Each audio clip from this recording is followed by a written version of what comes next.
नमस्कार। आज हम हिंदी व्याकरण के अंतर्गत महत्वपूर्ण शीर्षक वचन पर बात करेंगे और आज हम वचन किसे कहते हैं समझने का प्रयत्न करेंगे। वचन को कितने भागों में बांटा गया है वो भी जानने का प्रयत्न करेंगे। जो बहुत सारे महत्वपूर्ण एग्जाम्स होते हैं उनमें हिंदी व्याकरण के अंतर्गत वचन के प्रश्न भी पूछे जाते हैं। तो चलिए शुरू करते हैं। शब्द के जिस रूप से हमें किसी व्यक्ति वस्तु के एक से अधिक होने का या एक होने का पता चलता है उसे वचन कहते हैं। हिंदी में वचन दो प्रकार के होते हैं। पहला है एक वचन, दूसरा है बहुवचन। जबकि संस्कृत में तीनों वचनों का प्रयोग होता है, एक वचन, द्विवचन और बहुवचन। लेकिन हिंदी में दो प्रकार के वचन स्वीकार किए जाते हैं।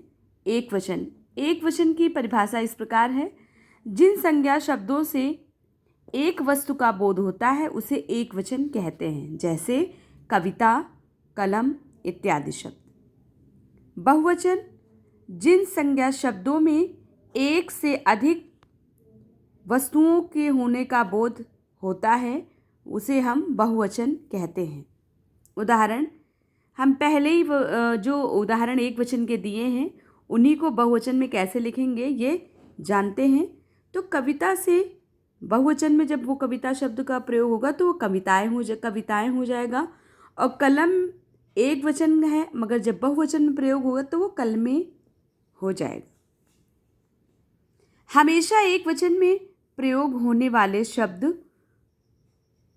इस प्रकार हैं, जिसमें पानी, दूध, घी, सोना, चांदी, वर्षा, आकाश, सत्य, प्रेम, क्रोध, आग, रेत इत्यादि हैं। इनमें से कुछ द्रव्यवाचक संज्ञाएं भी हैं और भाववाचक इत्यादि भी। तो हम अलग अलग संक्षिप्त रूप से समझने का प्रयत्न करेंगे कि वचन जो कि हमेशा एक वचन में प्रयोग होते हैं वो द्रव्यवाचक के अंतर्गत क्या आएंगे और भाववाचक के अंतर्गत क्या आएंगे, कौन कौन से शब्द आएंगे। तो सबसे पहले द्रव्यवाचक संज्ञाएं हैं जो कि हमेशा एक वचन में प्रयोग होते हैं। पानी, दूध, घी, दही, तेल, पेट्रोल, सोना, चांदी, लोहा, तांबा, रेत इत्यादि। भाववाचक संज्ञाओं के अंतर्गत जो कि हमेशा एक वचन के अंतर्गत प्रयोग किए जाएंगे वे शब्द हैं प्रेम, क्रोध, दया, करुणा, अपनत्व, सत्य, झूठ, मिठास, ईमानदारी इत्यादि। आपने देखा होगा कि शब्दों को बोलने से ही पता चल जा रहा है कि भाववाचक शब्द किस प्रकार के होते हैं। जैसे प्रेम, क्रोध, दया, करुणा, अपनत्व, मिठास, ये झूठ, ये इत्यादि शब्द जो हैं ये भाववाचक संज्ञाएं हैं। द्रव्यवाचक संज्ञाओं के अंतर्गत वे शब्द आते हैं जिनमें नाप जोक करते हैं, तौलते हैं, वे सारी चीज़ें आ जाती हैं। ठीक है, जिनकी जो पानी की तरह होते हैं वो द्रव्य में आएगा, जैसे तेल, पेट्रोल, पानी, ये सारी शब्द।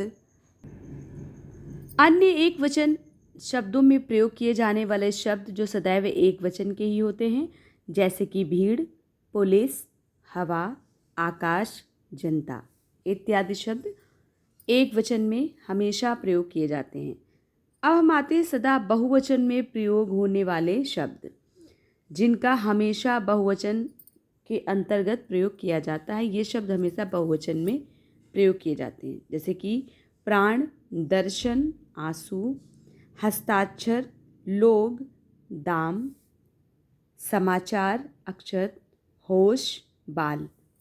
ये बहुत ही महत्वपूर्ण शब्द हैं और कहीं ना कहीं ये जो क्वेश्चंस आते हैं उनमें ये रिपीट होते रहते हैं, मगर ये अक्सर आपको विकल्प में देखने को मिल जाएंगे। अब यहाँ कुछ शब्दों को एक वचन से बहुवचन में समझने का प्रयत्न करेंगे। जैसे कोई शब्द है किताब, उसको हम बहुवचन में किताबें बोलेंगे।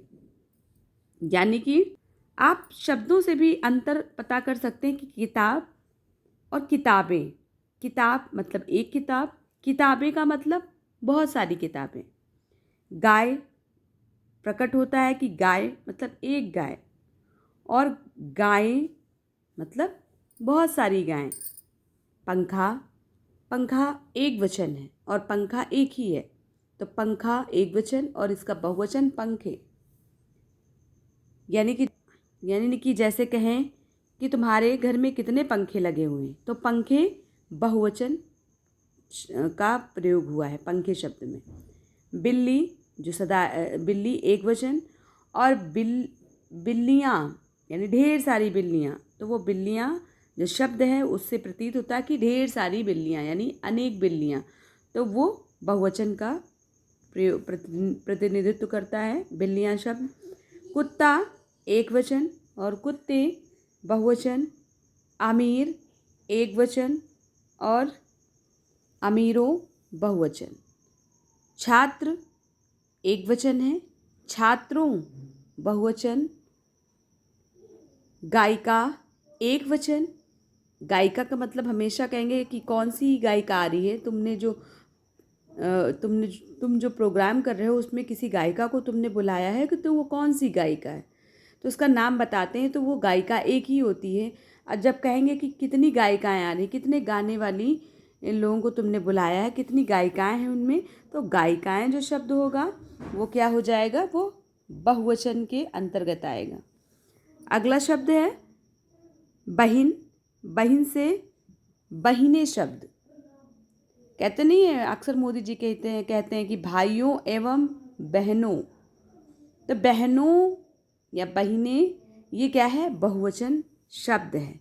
बहनों जब कहते हैं तो उससे बहुवचन का प्रयोग उसमें होता है, यानी बहुवचन का प्रतीत होता है।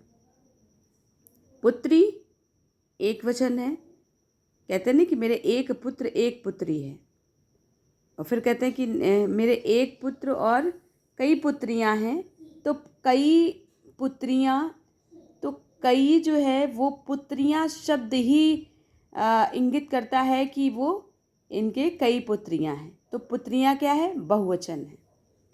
अगला शब्द है मुर्गा। मुर्गा एक वचन है।